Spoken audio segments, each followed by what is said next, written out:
বালিঝড় ধারাবাহিকের নতুন পর্বে দেখা যায় ঝোড়ার মনের কথাগুলো ফোনে শোনার পরেও মন গলল না স্রোতের।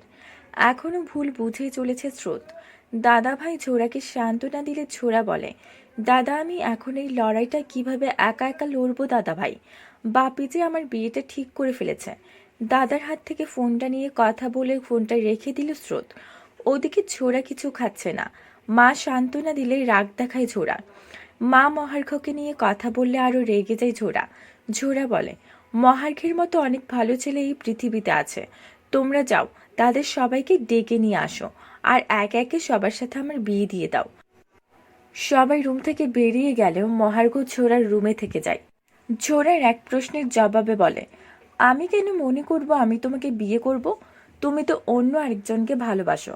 আর আমি মনে প্রাণে চাই তুমি যাকে ভালোবাসো তাকেই তুমি বিয়ে করো। আর আমি স্যারকেও সেটা বলেছি। আমি তোমাকে সহযোগিতা করতে চাই। আমিও চাই না তোমার সাথে আমার বিয়েটা হোক। আমি কিন্তু এই বাড়ি থেকে চলে যেতে পারতাম, কিন্তু কৃতজ্ঞতার খাতিরে যেতে পারছি না। আমি আবারও বলছি, তুমি সত্যিই অন্য কাউকে বিয়ে করতে চাও, আমি তোমাকে হেল্প করতে পারি। তবু আমি স্যারের মুখের উপর আমি না বলতে পারবো না। আবার তোমাকে বিয়ে করতেও পারবো না। এখন ভালো ভালোই তুমি খাবারটা খেয়ে নাও। কাকিমা কিন্তু অসুস্থ হয়ে যাবে।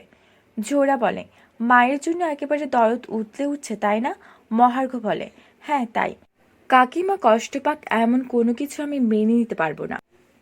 তারপর দেখা যায় ঝোড়া তার বাবার সাথে নিজের ভালোবাসার কথা বললে ক্ষেপে গিয়ে ঝোড়াকে সাবধান করলে মা বলে, ঝোড়া তুই এভাবে বাবার মুখে চুনকালি দিতে পারো না। ঝোড়া বলে, কেন মা?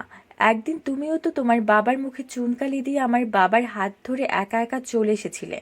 তখন তো আমার বাবাও একজন অতি সাধারণ ঘরের একটা ছেলে ছিল। মেয়ের কথা শুনে গায়ে হাত তুলতে গেলে স্বামীর সামনে এসে স্বামীর হাত ধরল ঝোড়ার মা। তাহলে কি এবার মেয়ের পাশে দাঁড়িয়ে মেয়ের পছন্দের পাত্রের সাথে ঝোড়াকে বিয়ে দেওয়ার ঘোষণা দিবে ঝোড়ার মা? বন্ধুরা, তোমরাও কি এটাই চাও? এক্ষুনি একটা লাইক দিয়ে এবং কমেন্ট করে জানিয়ে দাও তোমাদের মতামত। ধন্যবাদ।